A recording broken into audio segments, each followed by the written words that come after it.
Un plaisir renouvelé d'être des vôtres encore aujourd'hui pour l'entretien du jour. Bonjour à toutes, bonjour à tous. Et si vous m'entendez, c'est qu'elle est parvenue jusqu'à vous, ma voix. J'aurais aimé vous entendre, vous aussi, mais elle n'est pas interactive, cette émission. Évidemment, il y a une voix que j'entendrai quand même sur ce plateau, celle de mon invité. Il est là, il s'appelle Dimitri Agossadou. Bonjour, monsieur Agossadou. Bonjour. Vous avez été animateur radio. Exactement. Dans ce rôle, la voix était votre instrument de travail. J'ai connu la voix m'a connu également, et je suis avec elle, Vous, toujours. vous êtes coach vocal. Oui, Je vois pourquoi vous dites que vous êtes toujours avec la voix, voilà, parce que c'est l'instrument quand même premier c'est vrai, de cette c'est activité-là, vrai.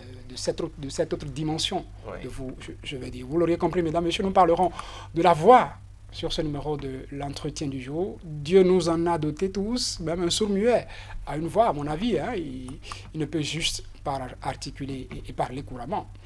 Au-delà de cette faculté dont nous sommes tous dotés, que représente la voix pour un coach vocal, Dimitri Agossadou?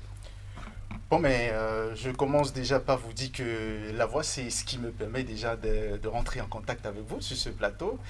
J'ai l'habitude de dire que la voix, c'est ce qui unissait les 8 milliards d'individus sur cette planète Terre. C'est grâce à ma voix que vous me recevez, et c'est grâce à ma voix que je vais passer mes émotions. La voix, c'est un ensemble, je dirais, de processus ou un ensemble de règles pour obtenir un résultat. La voix, c'est également l'instrument de musique dont la nature a doté l'être humain, comme vous venez de le dire. Et cet instrument obéit à un processus, à un schéma, à un mécanisme que, si vous me le permettez sur ce plateau, on va en débattre. Alors, donc, la voix, pour moi, c'est l'instrument le plus important en matière de communication, cette communication orale. Vous avez parlé de communication. A priori, pour beaucoup, Oui, pour s'intéresser à la voix, c'est oui. qu'il faut exercer une activité qui fait de la voix matière première. Vous Mhm. avez été animateur radio, la voix, coach Oui. vocal, la voix pour un chanteur musicien. La voix, quand on est dans l'audiovisuel en général, la voix. Beaucoup trouvent que quand on n'est pas dans ce secteur-là, inutile de s'intéresser autrement à Bon, la voix. d'accord. Je commence déjà par vous dire que la voix n'est pas l'apanage des professionnels des médias. Ok. La voix, c'est pas la chose forcément des artistes. La voix, c'est notre chose. Vous savez, dans notre communication, on nous dit que 57% de notre communication repose sur le physique, et 38% sur la voix, et 7% sur les mots. Alors, tous les jours, nous communiquons, que l'on soit journaliste ou pas, le simple ou la simple secrétaire a cette voix pour aller vers son patron, pour accueillir des invités ou présenter un rapport, ou à des réunions par exemple présenter un produit. L'étudiant qui est là a besoin d'une voix pour présenter son exposé ou son mémoire. La simple vendeuse que vous voyez là a besoin d'une voix pour convaincre son client, pour faire beaucoup plus de chiffres d'affaires en essayant de toujours rassurer cette clientèle, l'accroître en fonction de sa manière de communiquer, sa manière de s'attirer la clientèle. Alors donc, la voix, c'est les 8 milliards d'individus qui sont concernés par la chose. C'est pas forcément vous, c'est pas forcément moi, c'est tout le monde. Même un petit bébé a besoin de cette voix pour réclamer auprès de sa maman son petit bonbon, ou amener sa maman à exécuter quelque chose qu'elle veut ou qu'il veut. Et donc la voix, c'est l'instrument qui nous permet par exemple d'intimider ou de donner un ordre, ou de faire pression sur quelqu'un ou sur quelque chose aussi, parce que les hypnotiseurs aussi utilisent la voix pour faire bouger les choses, pour faire dormir l'être humain. Et donc même en criminologie, la voix a tout son sens, et qui est beaucoup plus fiable que l'empreinte digitale, je vous le dis. Et donc, nous sommes tous concernés par ce dont on parle, qu'est l'instrument, un instrument de pouvoir. La voix, on a besoin de la cerner, on a besoin de savoir l'utiliser, que l'on soit journaliste ou chanteur ou je ne sais pas, on a tous besoin de la voix, de bien l'utiliser comme instrument de communication. Comment bien l'utiliser? Parlons-en, Dimitri. Oui, bien utiliser la voix, c'est de respecter ses principes. Moi, je le dis souvent à mes apprenants, la voix est reposée sur ce que moi j'appelle les 10 commandements pour une belle voix de qualité. Et on nous a tous appris quand on était journaliste ou animateur qu'il fallait une bonne diction, qu'il fallait bien respirer. Pourquoi? Déjà, je vous fais la démonstration. La voix a besoin d'air. Le mécanisme de la voix, c'est d'abord l'air que nous expulsons du poumon, ok, en contact avec les 2 cordes vocales qui va, ok, les fait vibrer et qui va produire un son. Et ce son, en se propageant dans les cavités ou les résonances, va produire le langage, la parole. Alors, et moi, je voulais dire, la respiration, c'est le moteur de la voix, c'est la nourriture de la voix. Je donne un exercice souvent à ceux avec qui j'en parle, qui est de me produire un son sur l'inspiration. C'est absolument impossible. Si vous me le démontrez Vous ne peut-être. pouvez pas inspirer en même moment. Expirer parce que quand même, il faut que ça sorte pour que le Voilà, son donc rentre. c'est sur l'expiration on crée la voix. Et donc, pour avoir une voix qui porte, pour avoir une voix qui dure dans le temps, pour avoir une voix tonique, ok, une voix puissante, il va falloir agir sur cette respiration, la respiration ventrale, qui est la respiration d'un petit bébé ou d'un chien qui bave, comme j'ai l'habitude de le démontrer. Vous voyez mon ventre qui va et vient. Et donc, c'est cette respiration qui est recommandée en matière de voix. Alors, je parlais de l'addiction. Si sur ce plateau, je ne me fais pas bien entendre et que je ne prononçais pas bien les mots, vous aurez tendance à me dire, mais qu'est-ce que tu viens de dire? Je ne t'ai pas bien écouté. Ça finit par agacer. Et non seulement ça, on perd du temps. On perd de l'argent parce que ce studio, c'est un coût. Et donc, l'addiction est très fondamentale et très rédhibitoire pour une voix de qualité, une voix qui porte. Quelqu'un qui dit l'élection du président de la République et l'autre qui n'a pas bien entendu, qui entend l'érection. Excusez-moi, ça ne veut pas dire la même chose. Jamais. Survie et suivi ne veulent pas dire la même chose. Et donc, l'addiction va nous permettre d'avoir cette voix claire, cette voix audible au service de notre interlocuteur. Le sourire, qui est l'un des commandements que j'enseigne, le sourire sur la voix, il est miraculeux. Vous voyez, quand vous souriez comme ça, vous êtes accessible.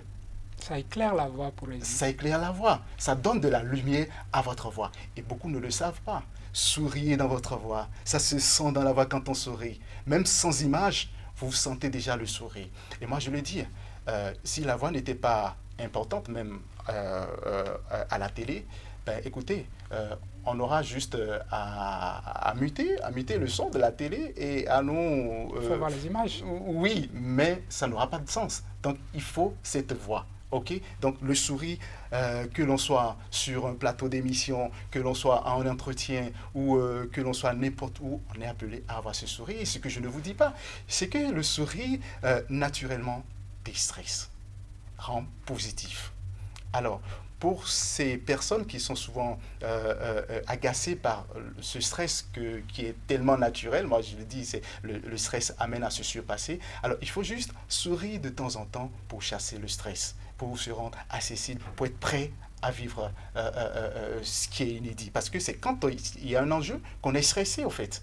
Et l'organisme est préparé pour ça. Alors donc, l'un des 3e commandements, le sourire qu'il ne faut jamais oublier. Vous voulez encore un autre?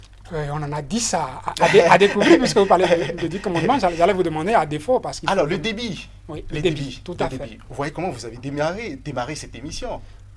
Ah, le débit est très important en matière de belle voix.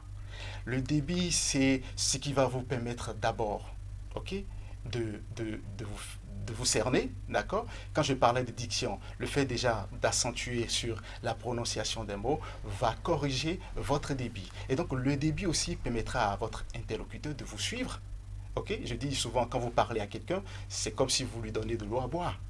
Et donc, si vous lui faites boire de l'eau à grande gorgée, imaginez la suite. Donc, c'est exactement ça.